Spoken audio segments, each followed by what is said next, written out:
So what we do is we kind of sneak up on you and do a congregational song at the beginning of the month, and you're wondering, I wonder what that congregational song is going to be.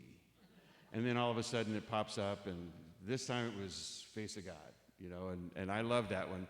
But it comes with an interesting element. Did you notice the interesting element? There were some people standing up here using their hands, trying to do a little bit of American Sign Language, and of course I was one of those. But if you actually know American Sign Language, you know that I was skipping a lot of words because I really don't know how to do it. I've just watched people do it. Fun fact, though, while we're getting into this service today and people are getting online and stepping into this magnificent sanctuary, I saw a survey on the kind of what language people would like to learn. And there were a lot who wanted to learn French, a lot who wanted to learn Spanish. German was on the list a little bit. But the number one language people wanted to learn was sign language.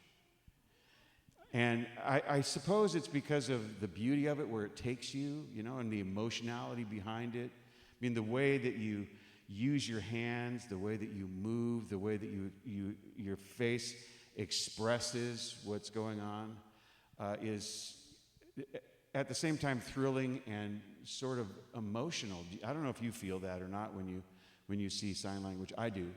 So I think that's a little fun fact. People would like to learn that, and I'm one of them.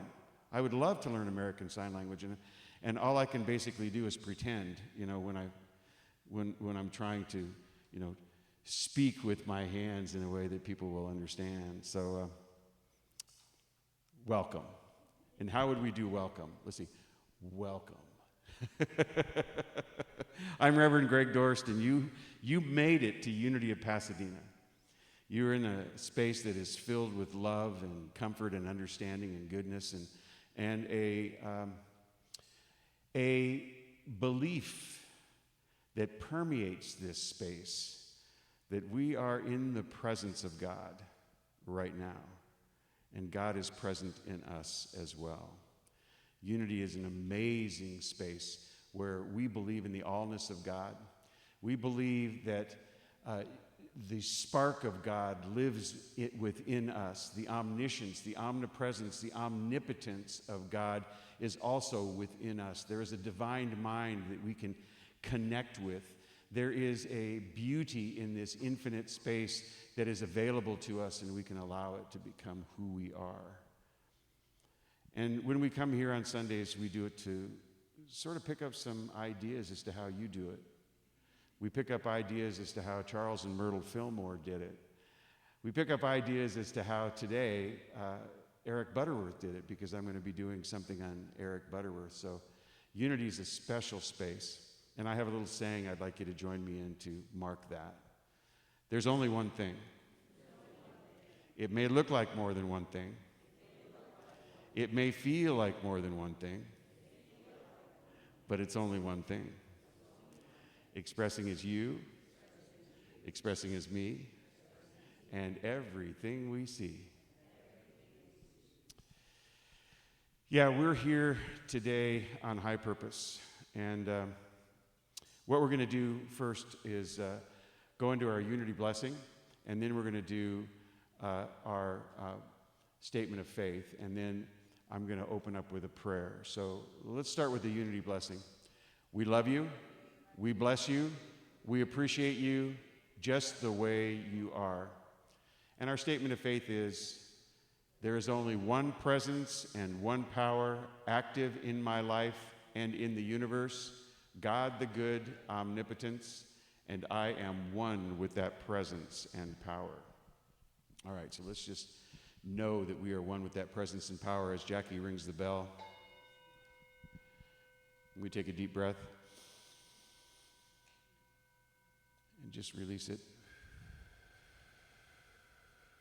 And as we take the second deep breath, we just sink into our seats and release everything that it took to get here.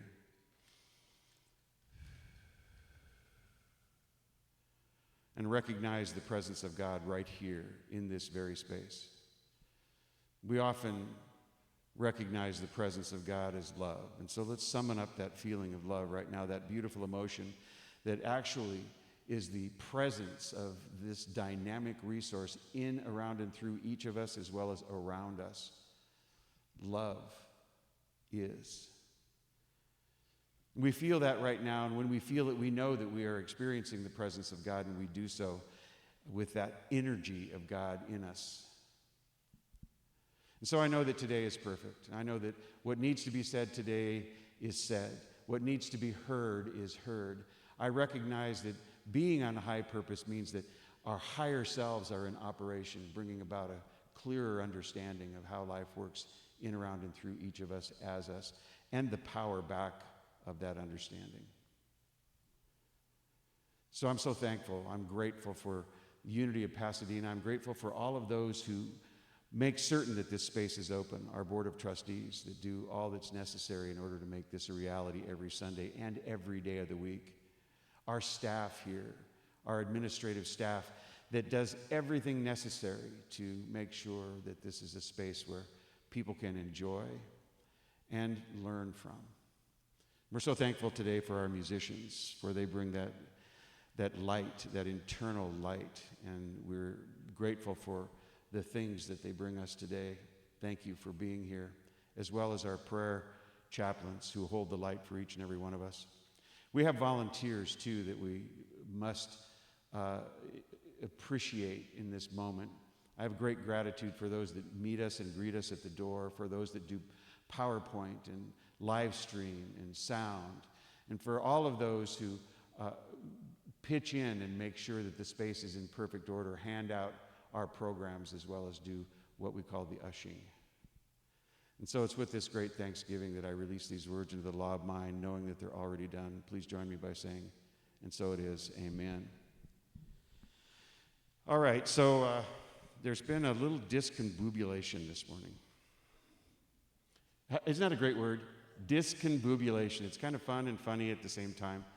But the discombobulation started when we made the search for Jonah. We searched for Jonah this morning, could not find Jonah anywhere. Jonah is we named this glass fish Jonah. And for those of you that are new here, welcome, first of all. First of all, welcome. What we do is a 3-minute question, and we have the congregation write out a question they'd like for me to talk about for 3 minutes, and then they put it in the mouth of Jonah. Now, we know that the fish wasn't named Jonah, but it brings back the story, you see, out of the Bible. So we couldn't find Jonah this morning, nor could we find the questions, because the questions were in Jonah. You know, filled with questions from people. So we looked everywhere. We looked high, we looked low, and we did it with a smile on our faces, you know, knowing that all things pass. You know, if we can't find Jonah, we can't find Jonah. But it was still a mystery until we decided to check the floor around where we had Jonah on the table and noticed that there were little tiny pieces of glass. And so we say goodbye to Jonah. Yes. But that doesn't mean that questions can't be asked, that answers cannot be given and divulged. It just means that all things come to pass, do they not? Including glass fish. Now, I have a theory that the people that were engaged in that accident, I'm certain it was an accident. I mean, nobody would take Jonah's life intentionally. Absolutely no one would do that. But my theory is that they thought that we would be upset about the fact that Jonah was broken, so they sort of tried to hide that, you know, and put it in the trash. And we checked our trash. They must have taken it out to another trash bin. But they didn't realize that it's really the questions that were important. It's the questions inside Jonah that were important, you know. If they just put the questions here, don't hide the questions from us, you know. But questions always abound, and I know that you guys have them right now. So I'm going to ask you, since we have no Jonah, and I can't fish around in his mouth and pull out a question, first person raises their hand gets to ask me a question, and I get 3 minutes. Sam.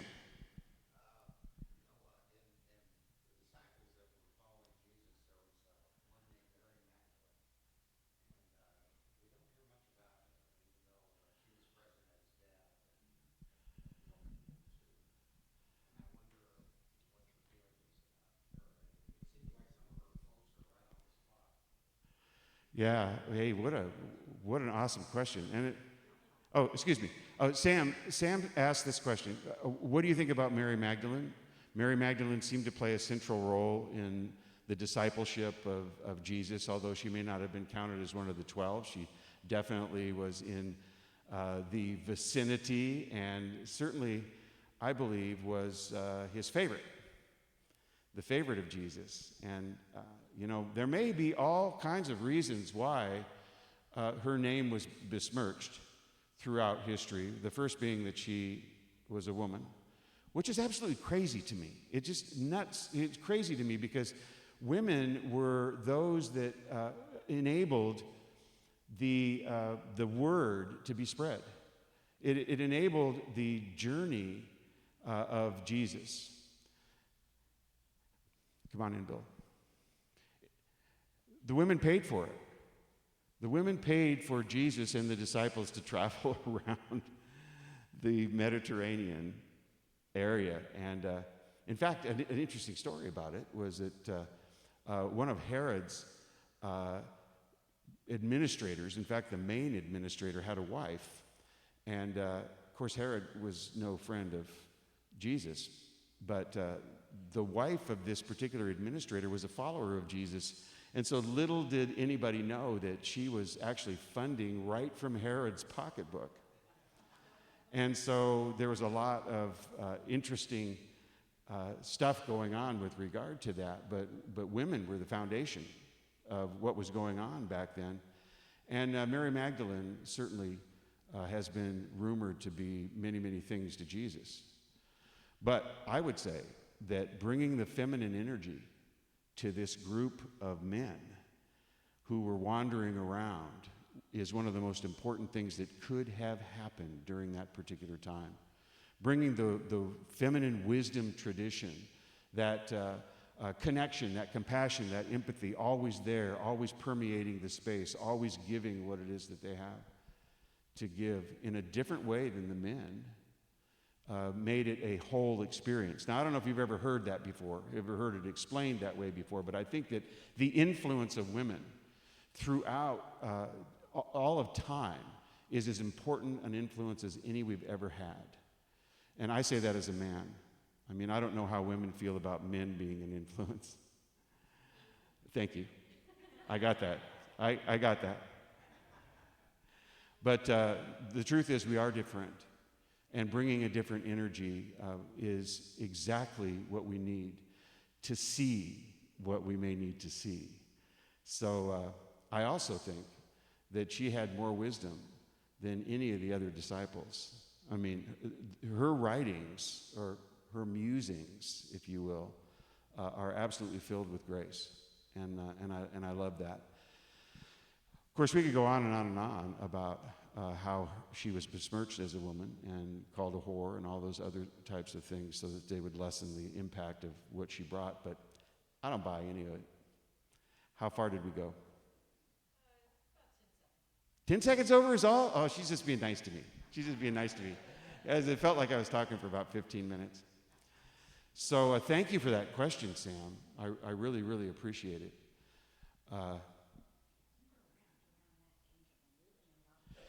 Yeah, doggone it. I'll put her right over there. I figured we needed something up here, to take Jonah's place. And I actually had somebody give me a question, too, just in case there wasn't one from the audience, that was stuck right here in the angel's wing in the event we needed something to cover the time. Yeah. So let's get started with a song. How about that? You want to kick us off with a song? Not on. Oh, there it is. Oh, he needs to be on. No, the guitar is plugged into the... He's going to sing. He's singing the song. I know that the guitar is plugged into that microphone. It's over here. We brought it over here. It's the same mic. Would be three? He's bringing more this time. Are we good? Guitar and piano and voice. Yeah. Yeah. Here we go. Are we ready? I'm so proud of you. Oh, man.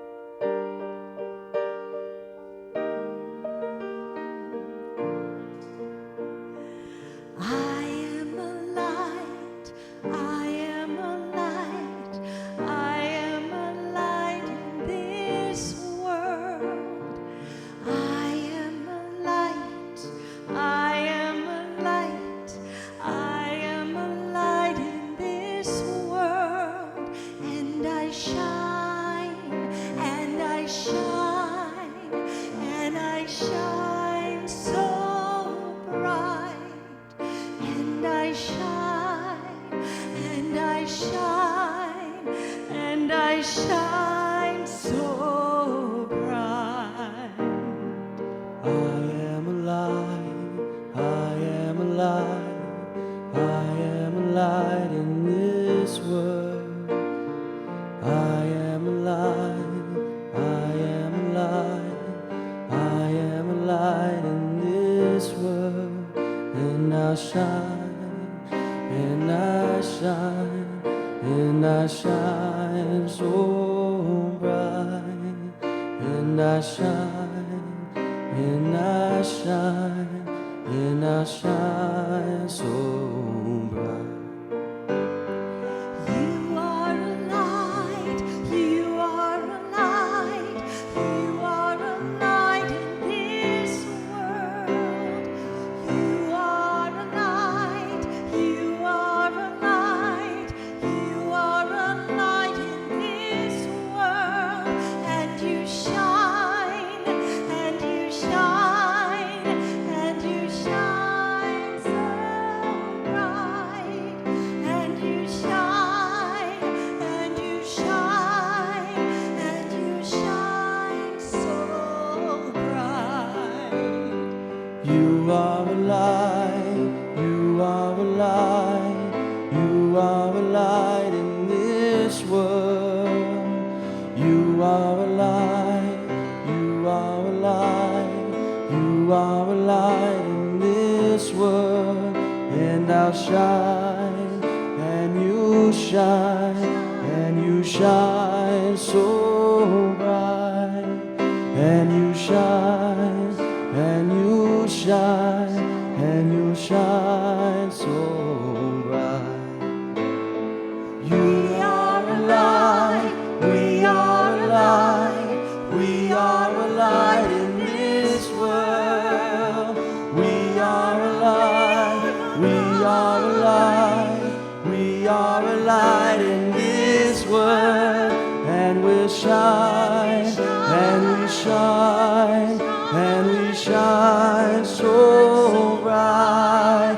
And we shine, and we shine, and we shine so bright. And we shine, we shine, and we shine, we shine, and we shine, we shine.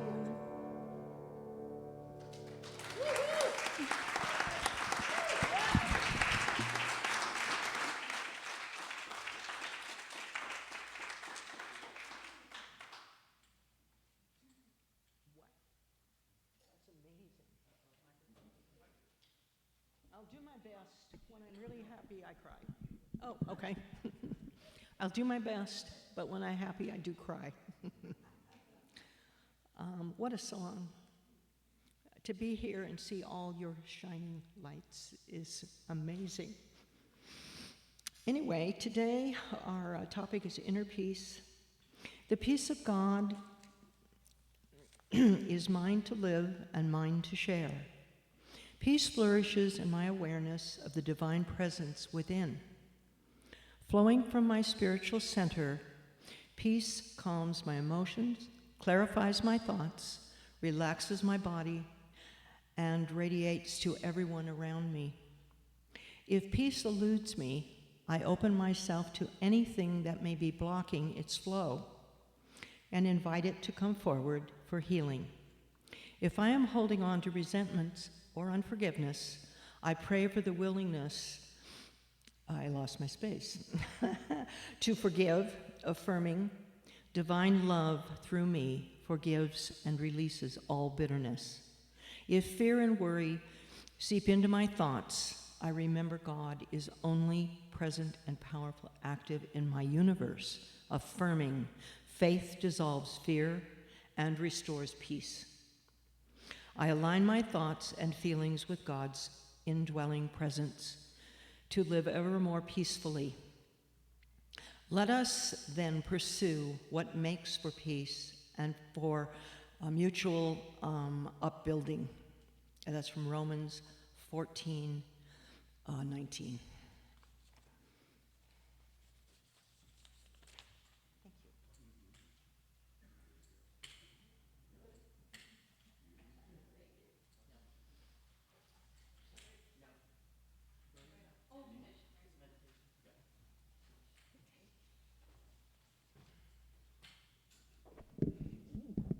I thought I had more time.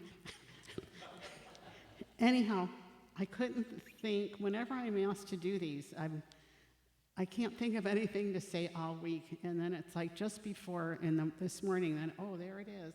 So, well, the people that know me, that are my friends, know that I'm a student of the Course in Miracles.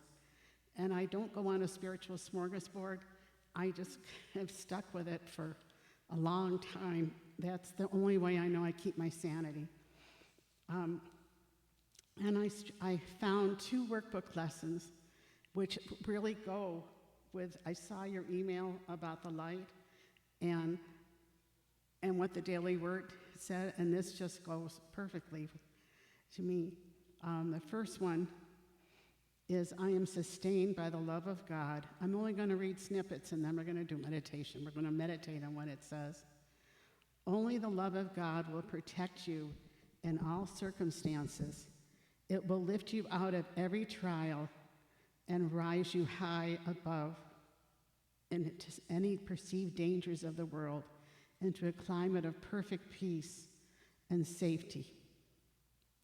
It will transport you into a state of mind that nothing can threaten, nothing can disturb, where nothing can intrude upon the calm Son of God, which we are all the Son of God.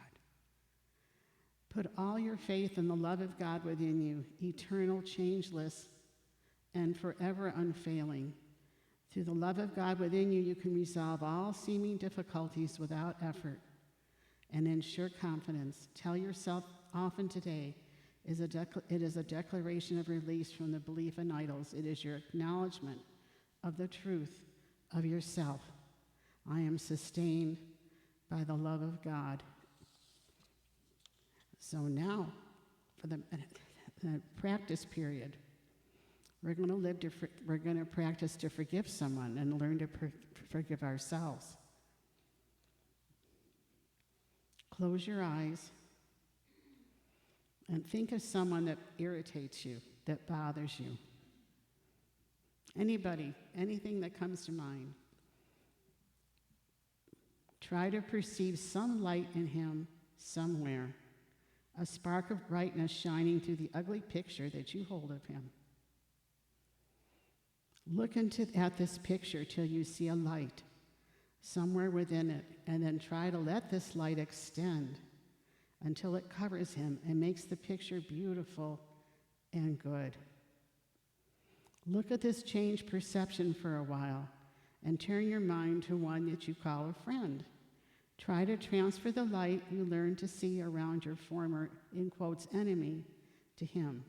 Perceive him now as more than a friend to you, for in that light his holiness shows you your Savior, saved and saving, healed and whole. Then let him offer you the light that you see in him. Let your enemy and friend unite in blessing you with what you gave. Now you are one with them, and they with you. And now you have been forgiven by yourself. Do not forget throughout the day the role that forgiveness plays in bringing happiness to every unforgiving mind, with yours among them. Every hour, tell yourself, forgiveness is the key to happiness. I will awaken from the dream that I am mortal, fallible, and full of sin, and know I am the perfect Son of God. So just take 2 minutes and just think of the light, and we are all the perfect sons of God.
think it's time to come back now. And just remember today, you are the perfect Son of God. We all are. Thank you.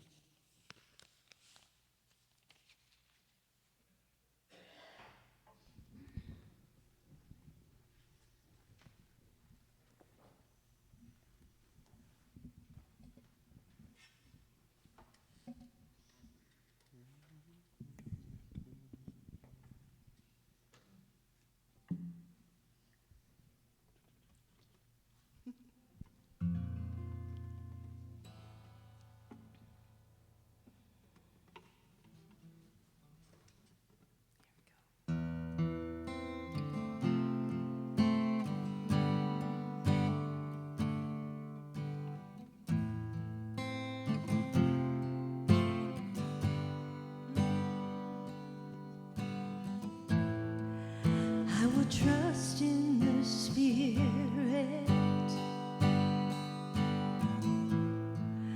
I will open my heart. I will always remember the truth of God that has brought me this far.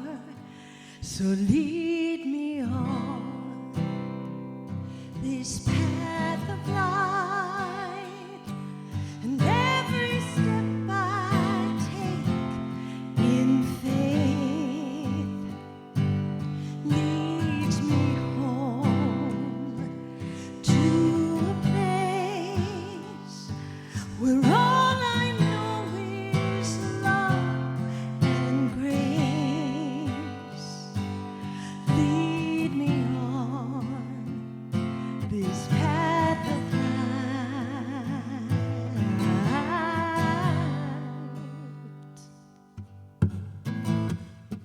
I'll shine a light in the darkness.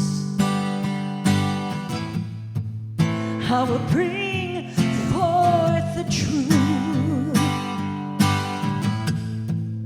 I will always honor the beauty and light that I see in you.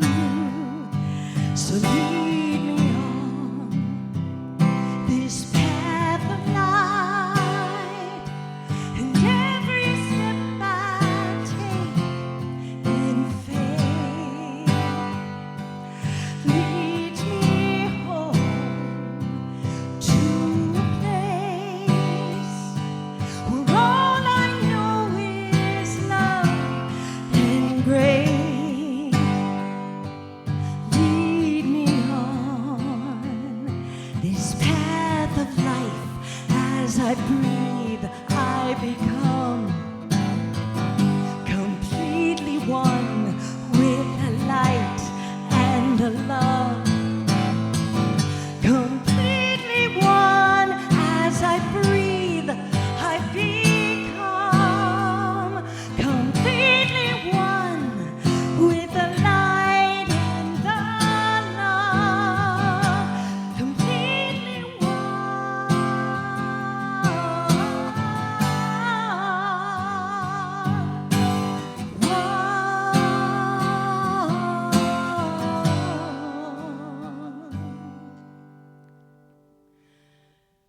lead me on this path of light, and every step I take in faith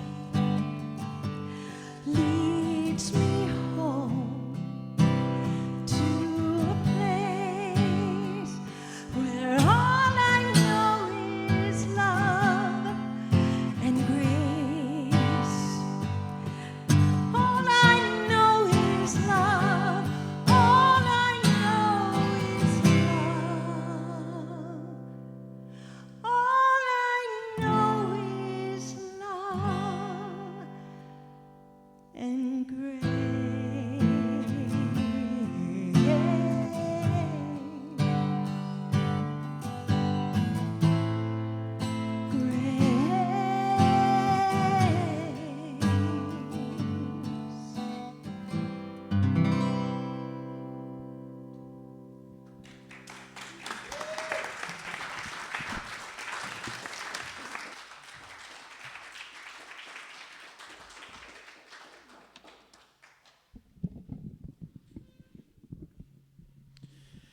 Thank you, guys.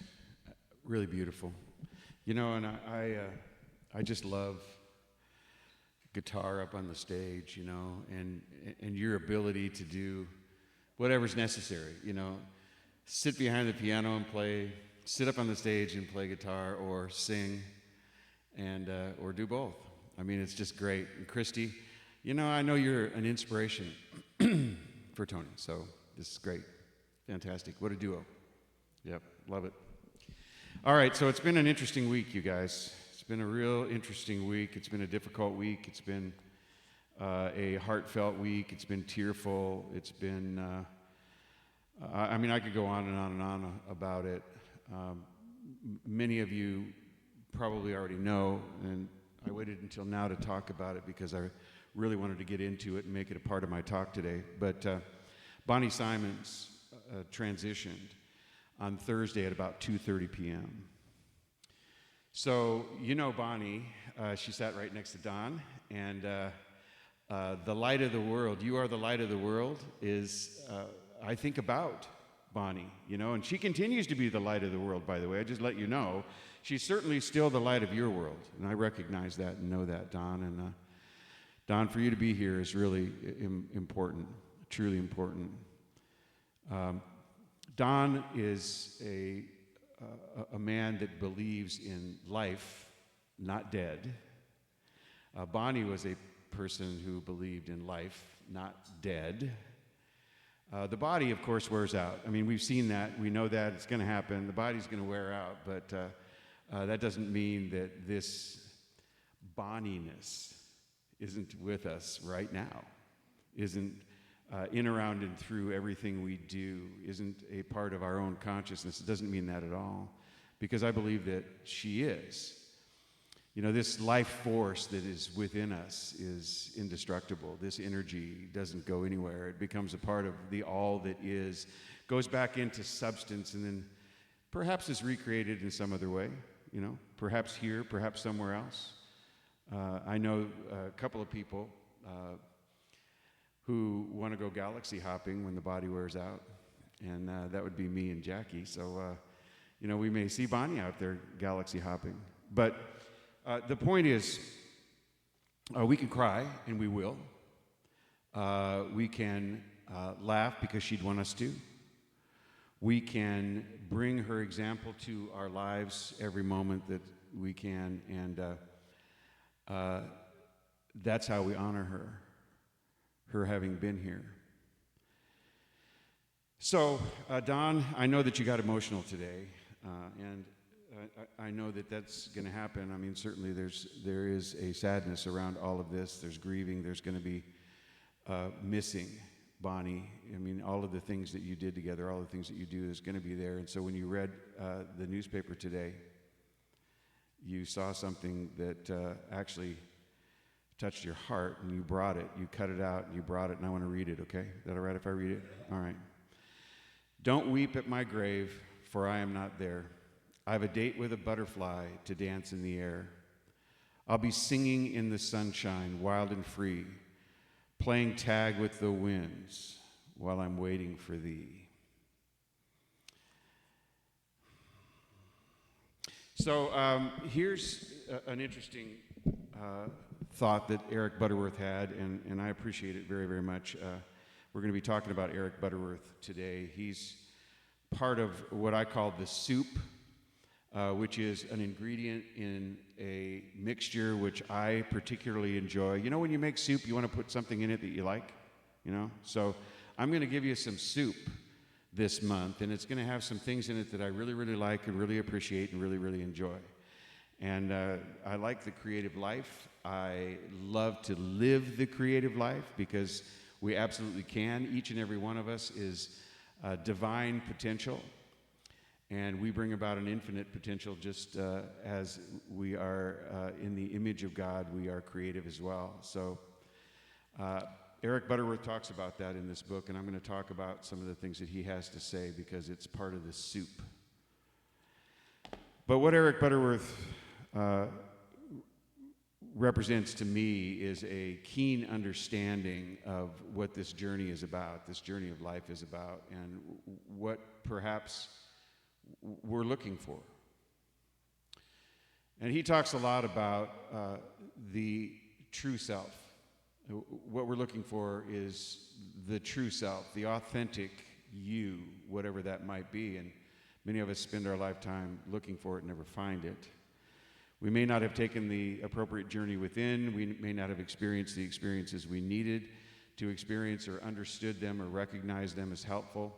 We didn't let in to our lives the things that we might have let in. We did not allow some of the things that could have created a better life for us. So if you turn my microphone up just a little bit, I'm going to be stepping away from it. So there, thank you. I appreciate that. So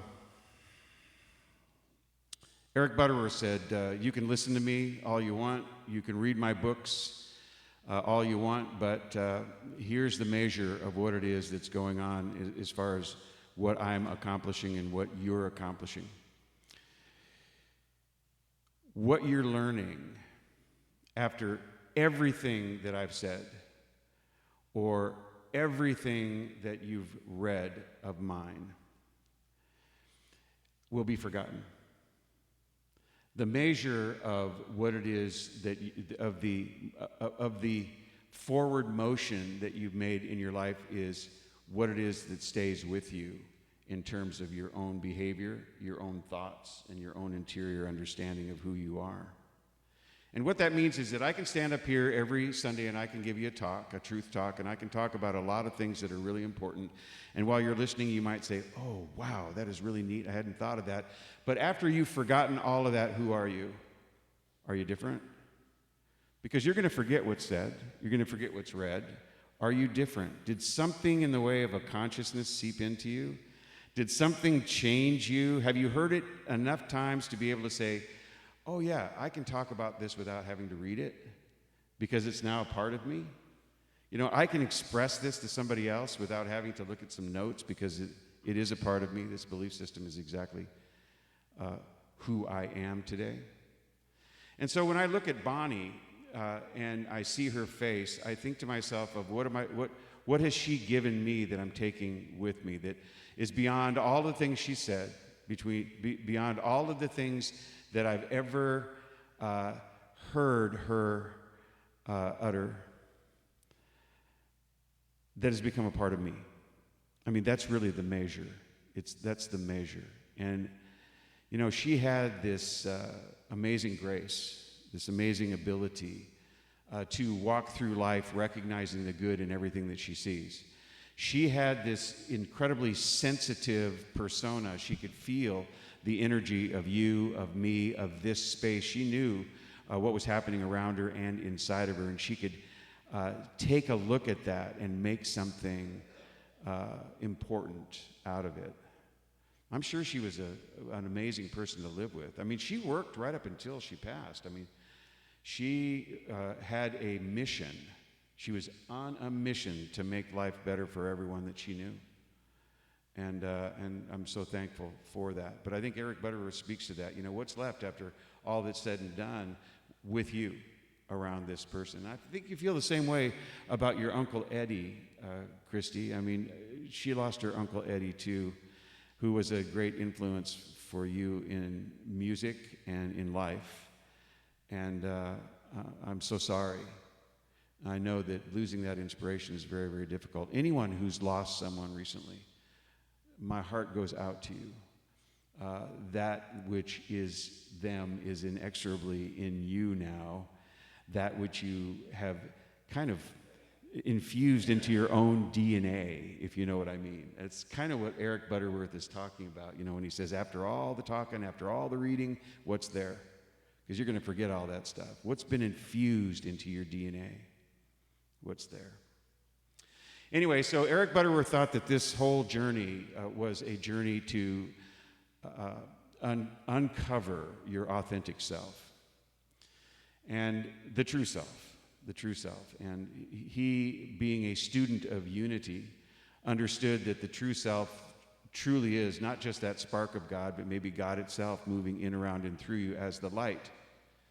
So the light is not something that you're seeking out there, but is actually the light inside of you. That's the kind of light that he was referring to when Eric Butterworth talked about the light.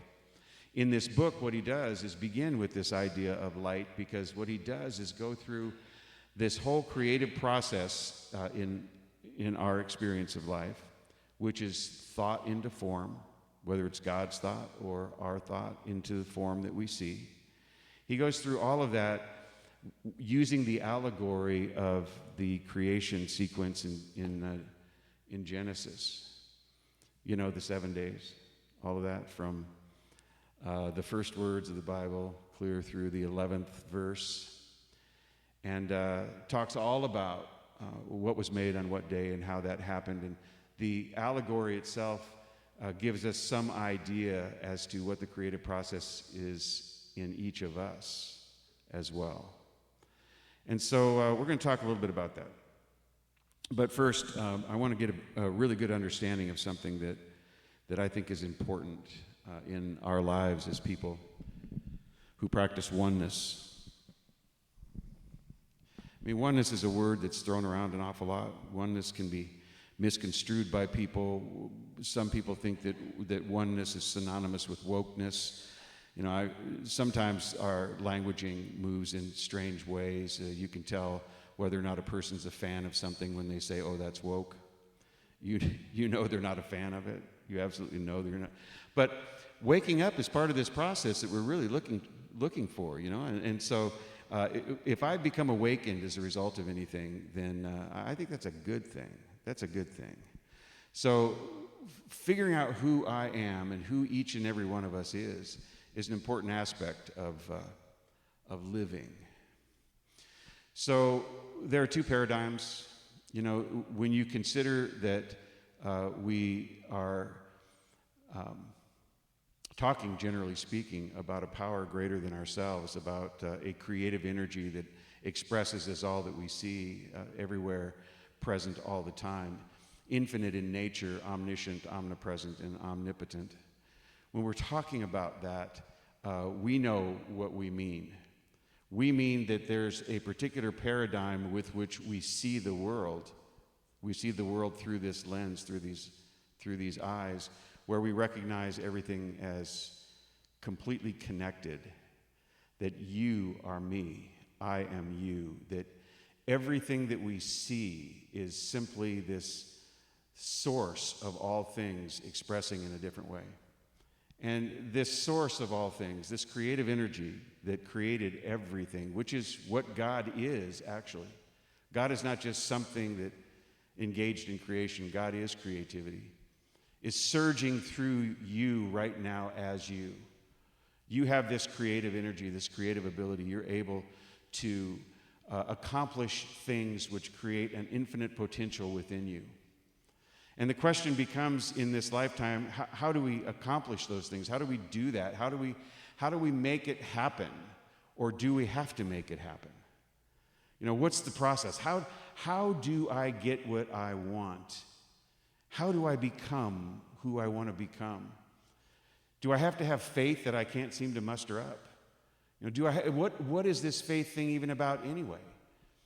And some of those things are answered in this book, The Creative Life, as Eric Butterworth goes through these particular aspects of creation. Of course, let there be light is the first question he asks. Is that about prayer, or can we make it about prayer? Let there be light, that internal light, that interior light, that special wisdom that resides within us, that creative intelligence or creative mind that is God mind expressing as us. I mean, do we look at it that way, or are we, as most people are, looking for the light out there somewhere? We're looking for the power out there somewhere. We're looking for the God that is out there somewhere. That paradigm of God outside of us is one that many people get stuck in. They're always looking for something outside of themselves to fix themselves. As we in Unity know, this is an inside job. The inside light transforms us, and that transforms the exterior world. So as we change internally, our world changes externally. We understand that process, as within, so without. The change that needs to be made happens within you first. And once that change is made, things can be accomplished in your life. And so when you pray, when you say, let there be light, what you're doing is not begging God, some outside entity, but you're allowing yourself, letting yourself be available to this light. So let there be light is allowing the light that already exists to be recognized within you.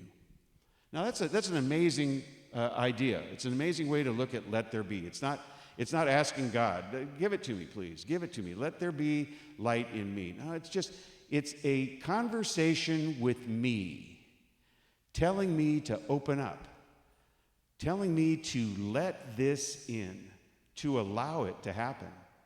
You know that there are times in your life when you have refused to allow something. Your mind hasn't been opened. You have closed your mind to a certain idea, a certain aspect of life. And you're not going to get it. You're not going to get it. This prayer of let there be is one that allows what is necessary to come into you. So when Eric Butterworth started looking at this allegory of the creation story as a prayer, and the aspects of this prayer as, the important properties involved in the way we see things in life that create a new way of being, that are creative in our lives. He's talking about the things that we know are the elements of prayer. How about that? So he talks about prayer, and then he talks about faith. Now here's where some of us get lost. How many of you have thought, do I even have enough faith to make these things, to allow these things to happen in my life? I mean, I have prayed, and people say, well, you just don't have enough faith. Have you ever had that situation happen in your life where you thought, maybe I just don't have enough faith? All right, maybe I don't have enough faith. So, Jesus said to his disciples, ye of little faith. And, they kind of looked at him sideways. This is the way I understand it, like, we just don't get that. But you know what he was saying, according to Eric Butterworth, is you don't know who you are.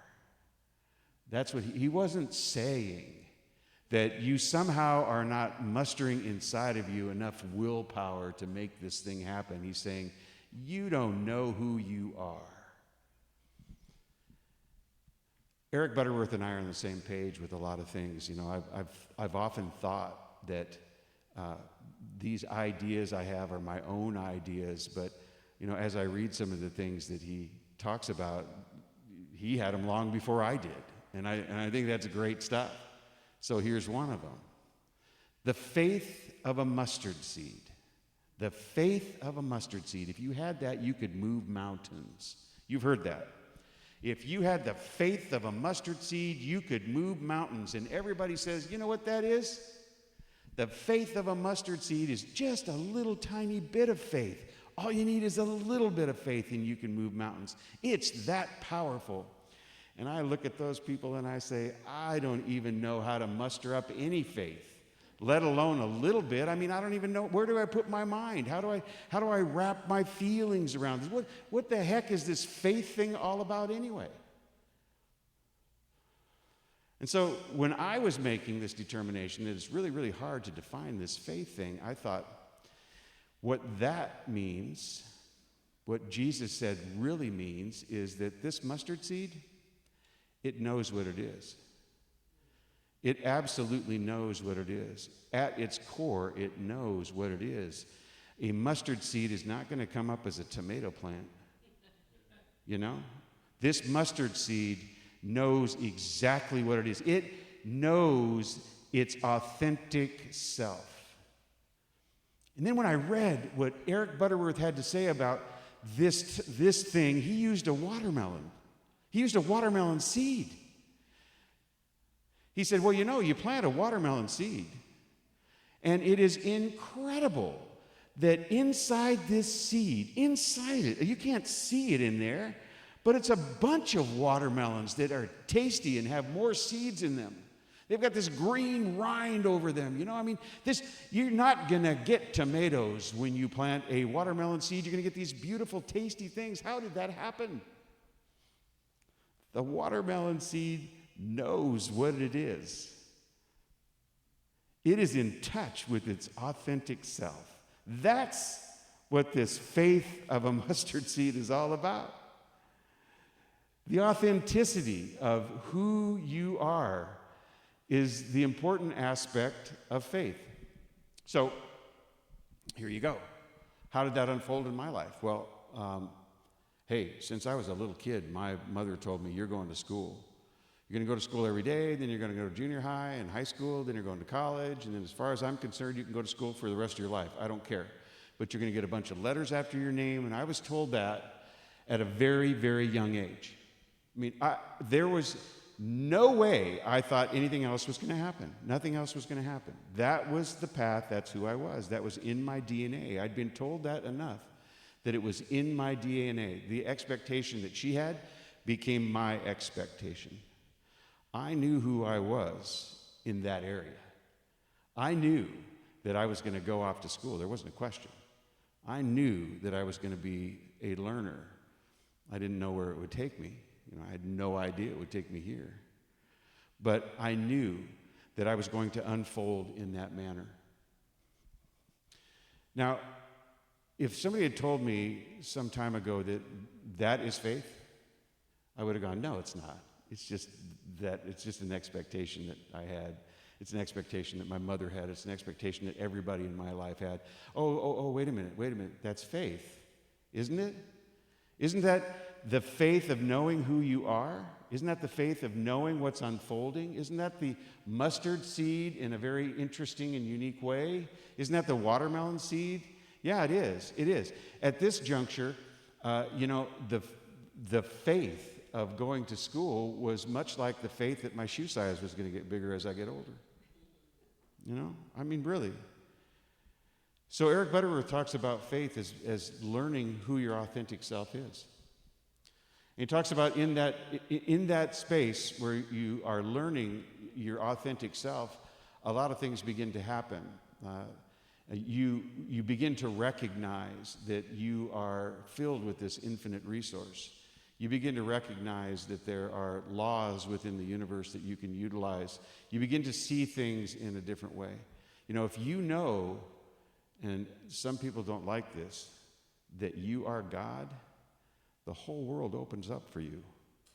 If you know that you can bring about what it is you want to see in life, the whole world opens up for you. You become that creative resource that God is. And so he says, Eric Butterworth says, that we visualize, much like God visualized, and God saw that it was good. You know, when the seas were all there was, and the land was to be brought, and God saw that this land that was to come was good. There's the land. He visualized. I say he, I don't really mean he. I'm just trying to express that this thing, I don't like to say it all the time, but it, this power, whatever it is, saw that it was good, meaning that in this allegory, we're to visualize what it is we'd like to see. And Jesus said that. I mean, Jesus spent a lot of time talking about praying as if you already have it, which means that you've seen it in your mind. Pray as if you've already received it. And so this visualization aspect is really, really important. Not only do you see it, but you feel it. And Eric Butterworth talks about that in this book. He also talks about recognizing it once it appears, because sometimes we don't do that. We don't see what has shown up, that which we want shows up in a different way. Recognizing it, understanding it, and then doing something that is very, very hard, accepting it. Yeah, but on the seventh day, we gave thanks. On the seventh day, we rest. On the seventh day, we release everything we've done on the first six. And so in prayer, we do that. We accept it. We give thanks. We release everything that it took to get there. And in that space of describing what it is God did in these 7 days, he goes through the elements of the creative process in each of us. I think that this book is worth reading. I think that looking into Eric Butterworth, his thought process, the things he had to say and how he had to say them, is important. It's been important for me. So it becomes like the broth of the soup, you know? I mean, like this for me is the beginning of this soup project, whatever it's going to look like. You know, next week we're going to be adding in some things that are really, really interesting, like first-person view of God, second-person view of God, third-person view of God, which is called the three faces of God.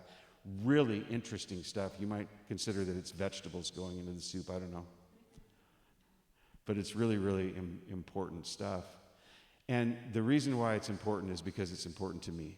It may not be important to you. I certainly hope it is. The essence of what I want to impart is curiosity for you, so that you immerse yourself in these things enough to make the change that I'm talking about in your, doggone it, in your DNA, you know? I mean, it just comes in there and becomes part of you. And one day when somebody says, hey, what do you think of Eric Butterworth? You can go through all of these things that have become a part of you, you know? They don't even have to be quotes that you've memorized. They don't have to be book pages. They don't have to be titles of books. You don't have to look like some sort of academic that has to have, you know, all of these footnotes in your mind. You just talk about what's true. Because you know. I mean, isn't that awesome? I think it is.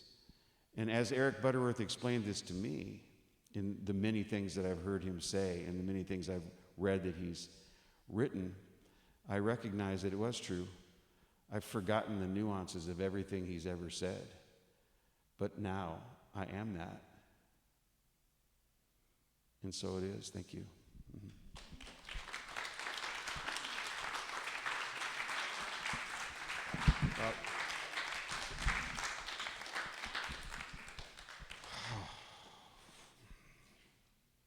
All right. Man, you know, I got to tell you, I too have been overwhelmed by the loss, you know, and the time. I've known Bonnie and Don and their family for over 20 years. It's been 25 years, and I know them all well. And there is a loss, Don. There is a loss. We're there with you in that. By the way, I do want you to know this. There was a CD that was produced when I stood up here and did a prayer and engaged with all of you. Do you remember that? Remember that Sunday service where each and every one of us were engaged in prayer in the middle of the service? I did a prayer for Bonnie. Each of you were in prayer with me during this talk. Well, that CD was played over and over and over and over again for Bonnie while she was in, a coma state. And she came out of that coma state for a while, and then, at that point, she was making all the decisions and decided it was time to go. And so I want you to know just how much a part of the experience for Bonnie you were. So thank you for all of that. All right, Trish, come on up. Come on up. Trish is ushing for us today. Thank you, Trish. She's a professional usheress. Ushing is your thing. You know, there should be an Olympic sport, ushing. Doesn't that sound like an Olympic sport? Yeah, ushing. It'll be next week. All right, so what we do at this point in time is that we actually give thanks for this community. And the way we do that is by giving to what it is that's important to our lives. You know, we have become a mainstay for one another's emotional and spiritual experience. I know that's true because that's where I am with this. And there's a power in Unity of Pasadena that is palpable. And this power in Unity of Pasadena is something that must remain. And so we have a giving statement I'd like you to join me in. God is the source of my overflowing supply and I am grateful, and so it is. Thank you. You want to raise something? I figured this out.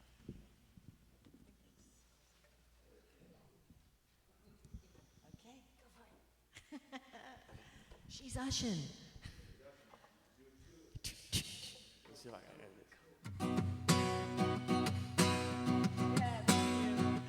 I am a light. I am a light in this world. In this world. I am a light.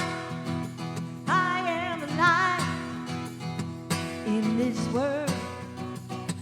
In this world. This is the place. This is the time. So let it shine. Let it shine. I see the joy. I see the joy in this world. In this world. I see the joy. I see the joy in this world. In this world. This is the place. This is the time. So let it shine. Let it shine. I'm living love every day. I'm living love every day. I'm living love every day. I'm living love every day. I'm living love every day. I'm living love every day. Spreading peace along the way. Spreading peace along the way. Right time, right place. I'm living love every day. If you want to get up and clap, I am alive. I am alive. I am alive I am alive in this world. in this world. In this world. In this world. I am alive. I am alive. I am alive I am alive in this world. in this world. In this world. In this world. This is the place. This is the place. This is the time. This is the time. Let it shine. Let it Let it shine. This is the place. This is the time. This is the time. Let it shine. Let it shine. Let it shine. Let it shine. Let it shine.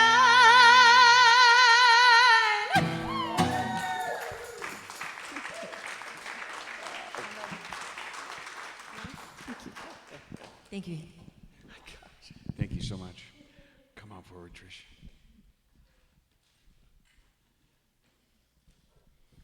Oh, look at this. We have people online. Hey, you guys. Michael O'Brien, good to see you. We see you. We got Colleen all the way from Illinois. I hope everything's going well there. Fantastic. It's good to know that you're here. We got Audrey. Audrey's here. Hello, Audrey. Luann. Luann. Hey, Luann.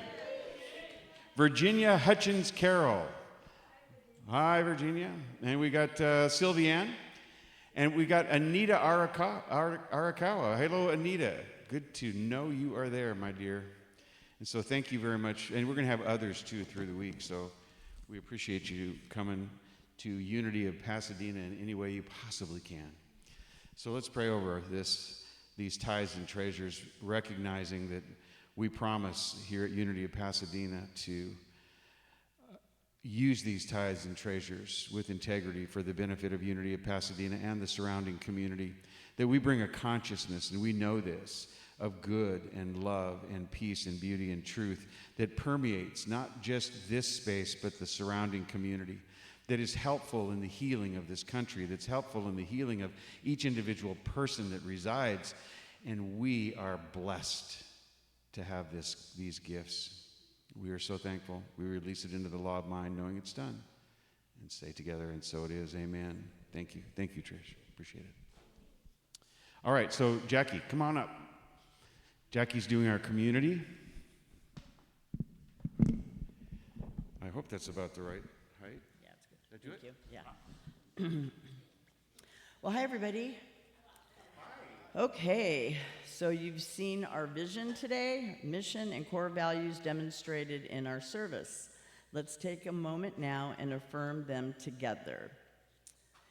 Vision. Envisioning a world powerfully transformed through the growing movement of shared spiritual awakening.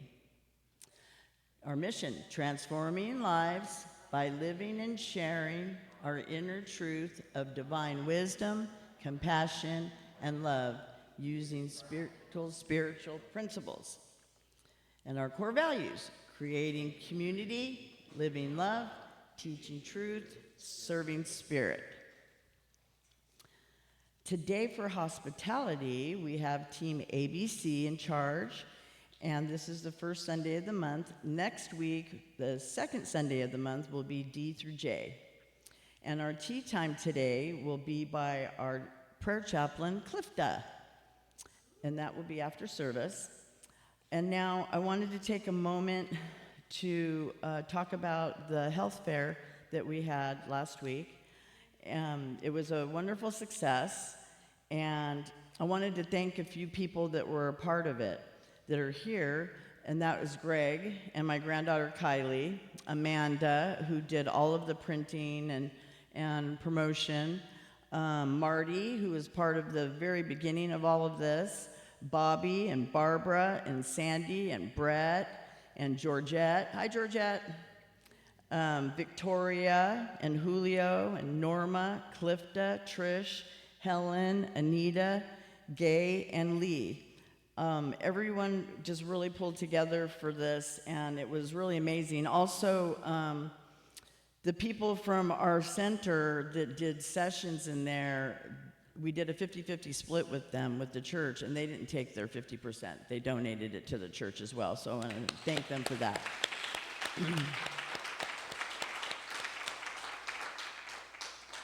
And so we, after all the expenses and everything said and done, that we made $1,165.16 we cleared.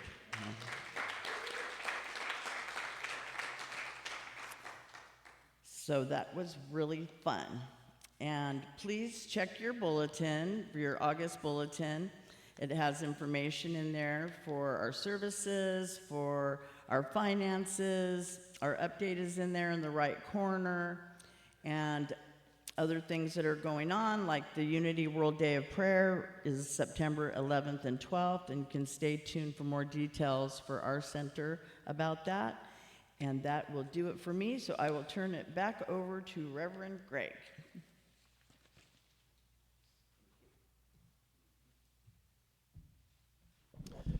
So we're going to do a silent unity prayer for protection. Would you all please stand? And then we're going to sing a song, and it's I Choose Love, right? Okay. So if you'd like prayer, we have prayer chaplains here who would love to step into prayer with you. Stay in your seat if you'd like prayer, and a prayer chaplain will come to you, okay? All right, so silent unity prayer for protection. The light of God surrounds us. I am light. The love of God enfolds us. I am love. The power of God protects us. I am power. The presence of God watches over us. I am presence. Wherever I am, God is. I am divine, and all is well.